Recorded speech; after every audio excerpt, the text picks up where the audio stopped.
نحمده ونصلي على رسوله الكريم اللهم صل على سيدنا ومولانا محمد النبي الأمي وعلى آله وأصحابه وبارك وسلم۔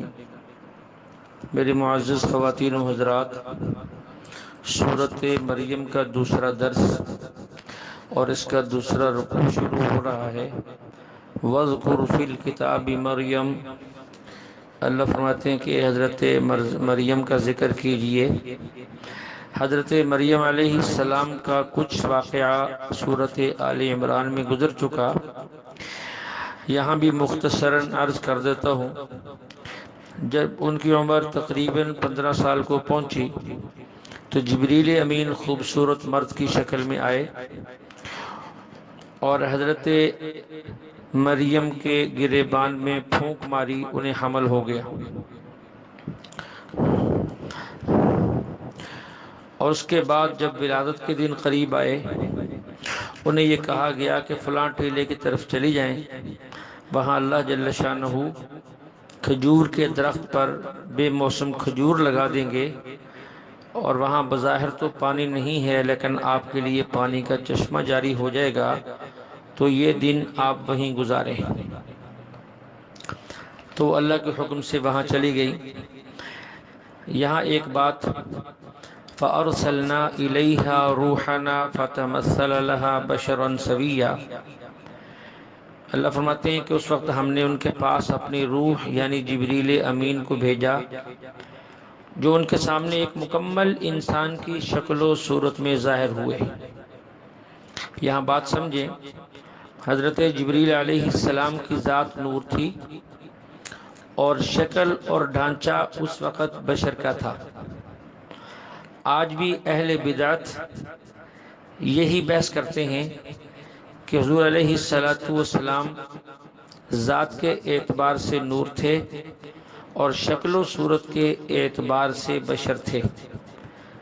اس طرح اللہ کے نبی، اب یہ اہل بدعت کا عقیدہ ہے کہ اللہ کے نبی ذات کے اعتبار سے نور ہیں، شکل و صورت کے اعتبار سے بشر ہیں، جبکہ ہمارا اہل سنت والجماعت کا عقیدہ یہ ہے کہ حضور علیہ السلام ذات کے اعتبار سے بشر ہیں اور اوصاف کے اعتبار سے نور ہیں۔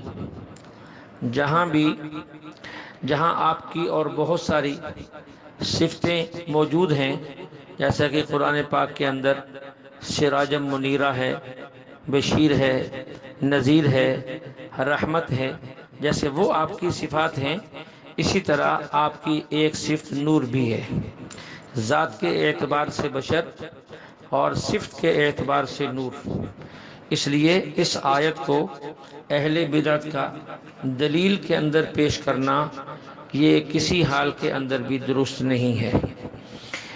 اس کے بعد حضرت مریم کا جبریل امین کی بات سن کر یہ کہنا، قالت انا یکون لی غلام ولم یمسسنی بشر ولم اکو بغیہ، کہ یہ مجھے لڑکا کیسے ہوگا، نہ تو میرا نکاح ہوا کہ جائز طریقے سے کوئی مرد میرے پاس آیا ہو، اور نہ ہی میں کوئی بدکار عورت ہوں، تو بچہ کیسے ہوگا۔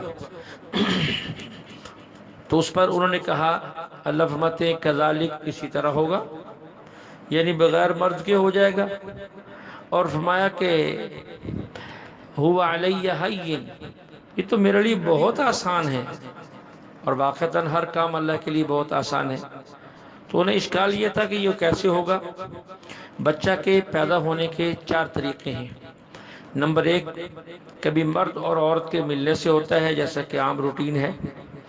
کبھی ایسا ہوتا ہے کہ نہ مرد ہے نہ عورت ہے، دونوں موجود نہیں ہیں، پھر بھی اللہ تعالیٰ پیدا کر دیتے ہیں، جیسے حضرت آدم علیہ السلام کو پیدا کیا۔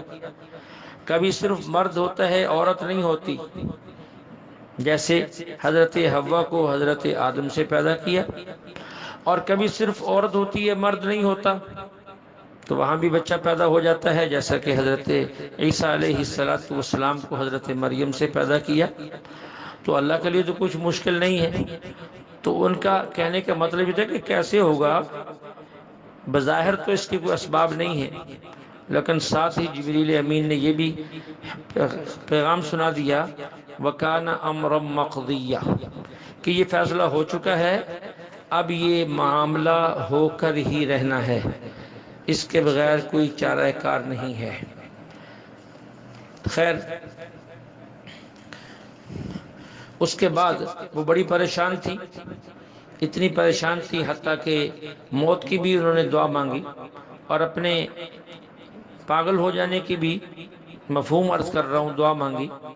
تو اللہ تعالیٰ نے انہیں ایک تدبیر بتائی کہ جب آپ بچے کو لے کر جائیں گی اور لوگ تجھ سے پوچھیں گے کہ یہ کہاں سے آیا، فَقُولِي إِنِّي نَذَرْتُ لِلرَّحْمَنِ صَوْمًا فَلَمْ أُكَلِّمَ الْيَوْمَ إِنسِيًّا، تو آپ انہیں کہہ دینا کہ میرا روزہ ہے، کہ میں نے منت مانی ہے، کہ میں نے روزہ رکھا ہے چپ رہنے کا، تو میں نے بات نہیں کرنی، اس سے پوچھو، اس بچے سے پوچھو۔ تو یہ چپ کا روزہ پہلی شریعتوں میں جائز تھا کہ وہ روزہ منت مان لیتے، میں نے 1 دن نہیں بولنا، 2 دن نہیں بولنا، 10 دن نہیں بولنا، لیکن ہماری شریعت کے اندر چپ کا روزہ نہیں ہے۔ اگر کوئی بندہ چپ رہنے کو ثواب سمجھتا ہے تو یہ گناہ ہے۔ ہاں، اگر کوئی بندہ اس وجہ سے خاموش رہے کہ میں بولوں گا تو کسی کی غیبت ہوگی، کسی پر بہتان لگاؤں گا، اس لیے میں خاموش ہی رہوں، یہ الگ مسئلہ ہے، اس میں کوئی حرج نہیں، بلکہ یہ تو افضل ہے۔ حدیث پاک کا مفہوم ہے من صمت نجا، جو خاموش رہا وہ نجات پا گیا۔ تو اس لیے انہوں نے یہاں یہ تعبیر اختیار کی۔ جب انہوں نے ان کی طرف اشارہ کیا کہ یہ کیسے بولے گا، تو حضرت عیسیٰ علیہ السلام بول پڑے انی عبداللہ آتانی الکتاب وجعلنی نبیا وجعلنی مبارکا اینما کنت واوصانی بالصلاة والزکاة ما دمت حیا وبرا بوالدتی ولم یجعلنی جبارا شقیا۔ فرمایا کہ میں اللہ کا بندہ ہوں، اللہ نے مجھے کتاب عطا فرمائی، مجھے نبی بنائے، میں جہاں بھی ہوں گا اللہ تعالیٰ کی برکتیں مجھے ملیں گی۔ اللہ تعالیٰ نے مجھے حکم دیا ہے کہ نماز کا حکم، زکوٰۃ کا، جب تک زندہ رہوں مجھے اپنی ماں کا فرما بردار بنایا اور مجھے سختی والا نہیں بنایا، اور یہ بھی فرمایا والسلام علی یوم ولدت و یوم اموت و یوم ابعث حیا، کہ مجھ پر اللہ کی طرف سے سلامتی ہے جس دن میں پیدا ہوا، جس دن مروں گا، جس دن میں دوبارہ اٹھایا جاؤں گا۔ یہ عیسیٰ ابن مریم تھے جنہوں نے بالکل سچی بات کہی، اور یہی بات حق ہے۔ یہاں ایک بات کہی کہ عیسیٰ علیہ السلام ابھی چند دن کے بچے ہیں اور فرما رہے ہیں کہ اللہ نے مجھے کتاب دی، حالانکہ ابھی تو ملی نہیں تھی، تو یہ کیوں فرمایا کہ مجھے کتاب دی؟ تو اس کا مطلب یہ ہے، اس کو سمجھیں، کبھی بات جو ہے وہ ماضی کے لفظ سے تعبیر کی جاتی ہے جبکہ وہ یقینی ہو۔ ایک آدمی آ کر مجھ سے کہتا ہے مولانا صاحب ہماری دعوت ہی کر دو، میں نے کہا ہو گئی، حالانکہ ابھی میں نے کی نہیں، کھلایا نہیں، میں نے کہا ہو گئی۔ تو اس نے کہا کل ملاقات کا وقت دے دو، میں نے کہا دے دیا۔ اب دیکھیں یہ چونکہ یقینی بات ہے اس لیے اس کو یوں بیان کی جاتا ہے۔ حضرت عیسیٰ علیہ السلام نے بھی اس بات کو اسی طرح بیان کیا۔ یہ جو آخری آیت پڑھی ہے والسلام علی یوم ولدت، اس آیت سے اس زمانے کے معتزلہ منکرین حیات النبی استدلال کرتے ہیں، کیونکہ ان کا عقیدہ یہ ہے کہ انبیاء علیہ السلام اپنی قبروں میں زندہ نہیں۔ وہ کہتے ہیں دیکھیں حضرت عیسیٰ علیہ السلام فرما رہے ہیں مجھ پر سلامتی ہو جس دن میں پیدا ہوا، جس دن مجھ پر موت آئی، جس دن میں زندہ کیا جاؤں گا۔ کہتے ہیں موت کے بعد حشر کو میں زندہ کیے جاؤں گا، تو یہاں درمیان میں قبر والی حیات کا کوئی ذکر نہیں۔ اس سے معلوم ہوا کہ انبیاء قبروں میں زندہ نہیں ہیں، جبکہ ہم اہل سنت والجماعت احناف دیوبند کا عقیدہ یہ ہے انبیاء علیہ السلام اپنی اپنی قبروں میں زندہ ہیں۔ تو ہم کہتے ہیں اس آیت سے استدلال وہ شخص کرتا ہے جو علوم اور فنون سے ناواقف ہے۔ کم سے کم اگر اس آیت سے استدلال کرنے والے کو علم نحو بھی آتا، نحو بھی اسے آتی، تو وہ کبھی ایسی غلطی اور ایسی حماقت نہ کرتا کہ وہ اس آیت سے یہ استدلال کرتا۔ علم نحو کا ضابطہ یہ ہے کہ حال اور ذوالحال کا زمانہ ایک ہوتا ہے۔ دیکھیے، جیسے کوئی آ کر آدمی کہے کہ جی ہمارے مہمان آئے ہیں، آپ سے ملنا چاہتے ہیں۔ میں نے پوچھا کہ کب آئے؟ وہ کہنے لگے کہ 4 بجے آئے۔ میں نے پوچھا کس چیز پر آئے؟ جی اپنی گاڑی پر آئے۔ اب دیکھیے، اس کا مطلب یہ ہے کہ جب وہ آئے ہیں تو گاڑی پر سوار ہیں۔ اب اس کا مطلب کوئی بھی یہ نہیں سمجھتا کہ گھر سے تو وہ پیدل چلے تھے اور جب ہمارے گیٹ پر پہنچے تو گاڑی میں بیٹھ گئے۔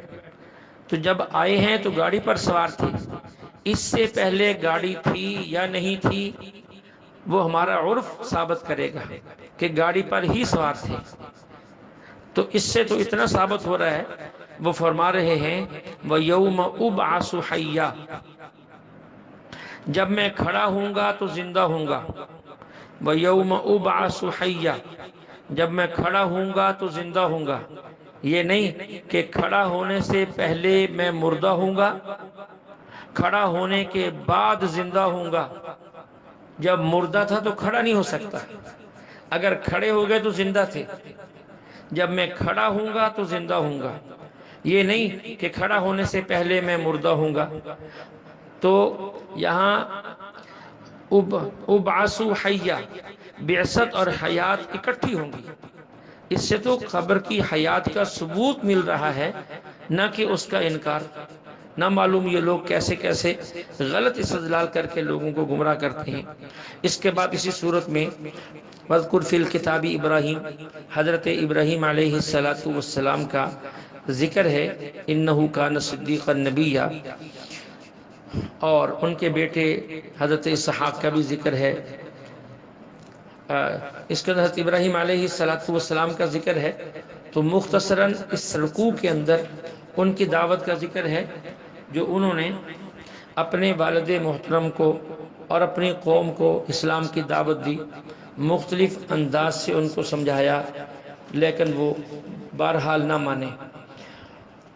اس سے اگلے رکوع میں حضرت موسیٰ علیہ السلام کا ذکر ہے، وَاذْكُرْ فِي الْكِتَابِ مُوسَىٰ إِنَّهُ كَانَ مُخْلَصًا وَكَانَ رَسُولًا نَبِيًّا۔ اس آیت میں 2 لفظ ہیں، اسے سمجھیں۔ اپنی زبان پر ہم کو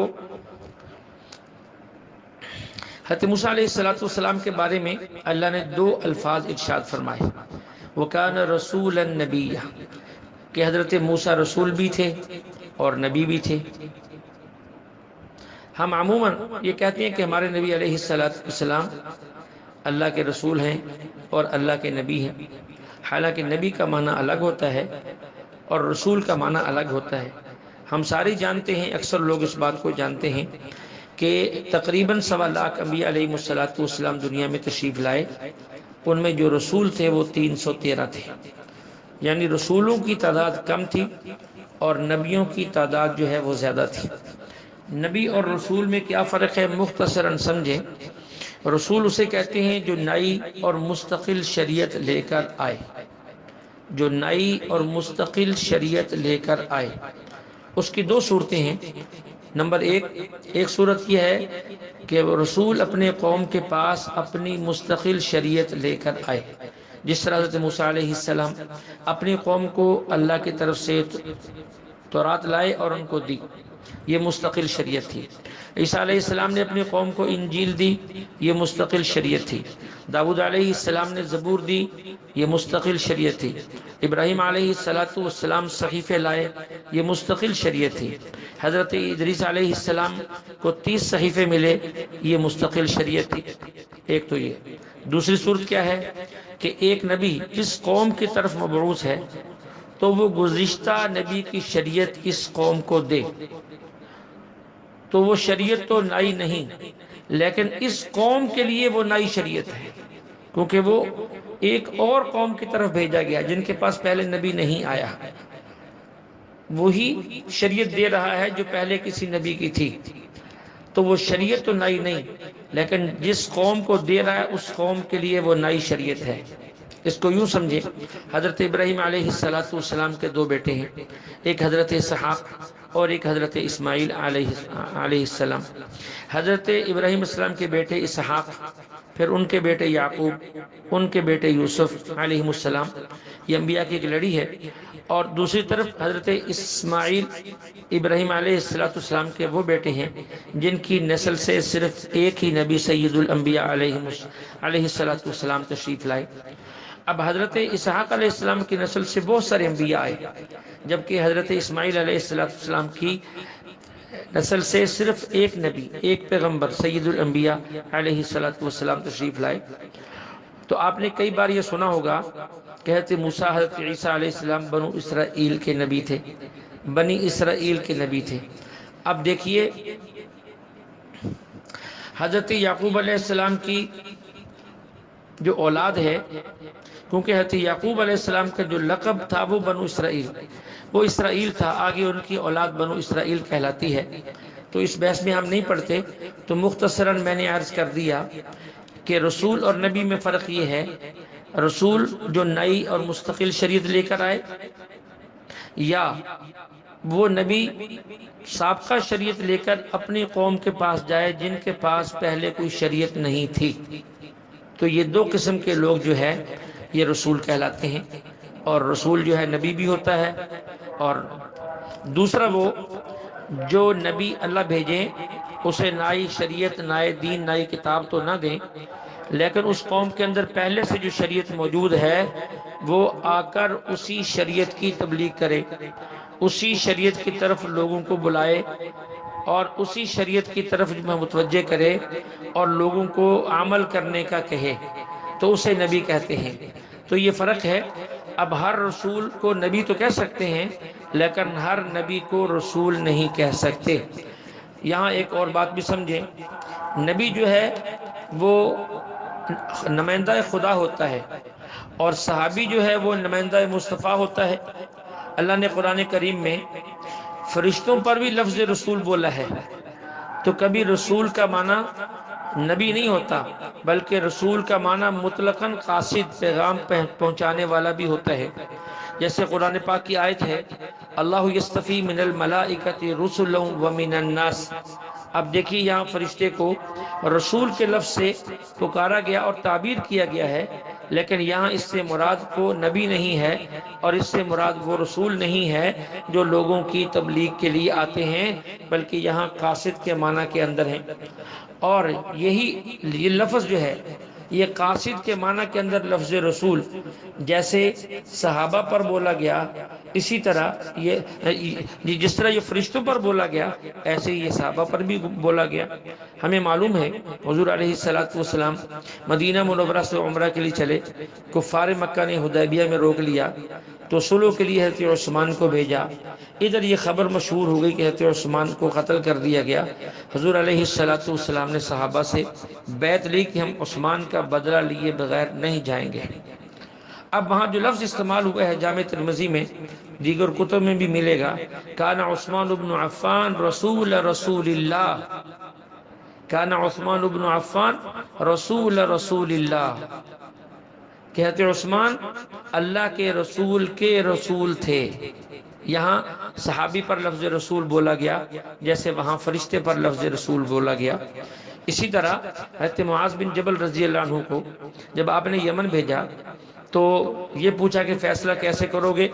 فرمایا کہ کتاب اللہ سے، وہاں مسئلہ نہ ملے تو عرض کیا سنت رسول اللہ سے۔ آپ نے فرمایا کہ اگر وہاں نہ ملے تو فرمایا کہ اجتہد برأیی، میں اپنی رائے سے اجتہاد کروں گا۔ اس پر اللہ کے نبی علیہ السلام نے فرمایا الحمدللہ الذی وفق رسولی، کہ اللہ کا شکر ہے کہ اللہ نے میرے اپنے رسول کے رسول کو ایسی بات کی توفیق دی جس سے رب راضی ہوتا ہے اور خوش ہوتا ہے۔ اب دیکھیے فرشتوں کے لیے بھی لفظ رسول آیا ہے اور صحابہ کے لیے بھی لفظ رسول آیا ہے، تو یہاں رسول کا معنی قاصد، نمائندہ، پیغام پہنچانے والا۔ تو نبی نمائندہ خدا ہوتا ہے اور صحابی نمائندہ مصطفیٰ ہوتا ہے۔ یہاں ایک عجیب بات آپ سے عرض کر دوں، انبیاء علیہ السلام کی تعداد 1,24,000 تقریباً، اور صحابہ کی تعداد بھی 1,24,000 تقریباً، دونوں کی تعداد تقریباً 1.25 لاکھ۔ کیوں؟ اس کی وجہ کیا ہے کہ نبی نمائندہ خدا ہوتا ہے اور صحابی نمائندہ مصطفیٰ ہوتا ہے۔ اللہ نے اپنے محبوب علیہ السلام کو یہ اعزاز بخشا ہے کہ اے میرے محبوب، اے میرے محبوب، یہ آپ کا اعزاز ہے، جتنے نمائندے میرے ہیں اتنے ہی نمائندے آپ کے بھی ہیں۔ اللہ کرے کہ یہ بات ہمیں سمجھ میں آ جائے کہ صحابیت کا مقام کیا ہے۔ تو اس سے آپ نے یہ فرق سمجھ لیا کہ رسول کا لفظ جو ہے، رسول اور نبی میں کیا فرق ہے، اور جب لفظ رسول فرشتے کے لیے یا صحابی کے لیے بولا جائے وہاں کس معنی میں ہوتا ہے، اور جب یہ نبی کے لیے بولا جائے تو وہاں یہ کس معنی کے اندر ہوتا ہے۔ اللہ جل شانہ سے دعا ہے اللہ ہمیں کلام مقدس کو سمجھنے کی توفیق عطا فرمائے۔ اور اسی طرح اس صورت کے اندر جو ہے، اسی رکوع کے اندر حضرت ادریس علیہ السلام کا بھی تذکرہ ہے، بڑے اختصار کے ساتھ، کہ اس کے اندر لمبا ذکر نہیں ہے۔ اور اسی طرح تھوڑا سا آگے چل کر اللہ جل شانہ نے ایک عجیب بات ارشاد فرمائی، فرمایا فخلف من بعدهم خلف اضاعوا الصلاة واتبعوا الشهوات فسوف يلقون غیا، کہ انبیاء علیہ السلام تو بڑے لوگ تھے، ان کی اولادیں بھی نیک تھیں، لیکن پھر ایک وقت آیا کہ ان کے بعد نالائق قسم کے جانشین پیدا ہو گئے۔ ان نالائق لوگوں نے کیا کیا؟ سب سے پہلا کام یہ کیا کہ نمازیں برباد کی، دوسرا کام شہوات اور خواہشات کے پیچھے چلے۔ معلوم ہوا اگر نالائق لوگوں کی نشانی جاننی ہو کہ یہ اپنے بزرگوں کا لائق خلیفہ ہے یا نالائق خلیفہ ہے، تو نالائق لوگوں میں دو بیماریاں عام ملیں گی۔ نمبر ایک، وہ نماز میں کوتاہی کریں گے، نمبر دو، ناجائز خواہشات کو پورا کریں گے، کیونکہ جائز خواہشات کو پورا کرنا تو گناہ نہیں ہے، ناجائز خواہشات کو پورا کرنا جو ہے یہ گناہ ہے۔ یہاں لفظ آیا ہے خالفہ، خا اور لام کی زبر کے ساتھ، دوسرا آیا ہے خلفہ، لام کی جزم کے ساتھ۔ یہ عربی کے دو لفظ ہیں، ایک لفظ خلفہ اور دوسرا لفظ خلفہ۔ عربی بڑی عجیب زبان ہے، اگر خلفہ پڑھیں گے لام کی زبر کے ساتھ تو اس کا معنی ہوگا لائق جانشین، اگر خلف پڑھیں گے لام کی جزم کے ساتھ تو اس کا معنی ہوگا نالائق جانشین۔ دیکھیے لفظ کی حرکت بدلنے سے معنی بدل جاتا ہے۔ قرآن پاک فخلف من بعدهم خلف، پہلا خلفہ، دوسرا خلفہ۔ دیکھ جانشین، پہلے جو لوگ تھے وہ تو لائق تھے، اور اس کے بعد جو آئے وہ نالائق تھے، جنہوں نے نمازیں بھی برباد کی اور اپنی ناجائز خواہشات کو بھی پورا کرنے کی کوشش کی۔ اس لیے جو ہے ہمیں ہر وقت اللہ جل شانہ کی طرف متوجہ رہنا چاہیے اور توبہ کرتے رہنا چاہیے، اور اللہ کے احکام ہمارے پیش نظر رہیں، کسی موقع پر بھی ہم اللہ کی نافرمانی نہ کریں، اور اللہ نے جو ہمیں ایمان دیا ہے ہمیں اس کی پوری قدر کرنی چاہیے۔ شرک سے، بدعات سے، رسومات سے، ان ساری چیزوں سے ہمیں بچنا چاہیے۔ اللہ جل شانہ ہمیں عمل کی توفیق عطا فرمائے اور کلام مقدس کو سمجھنے کی بھی توفیق عطا فرمائے۔ وآخر دعوانا ان الحمد للہ رب العالمین۔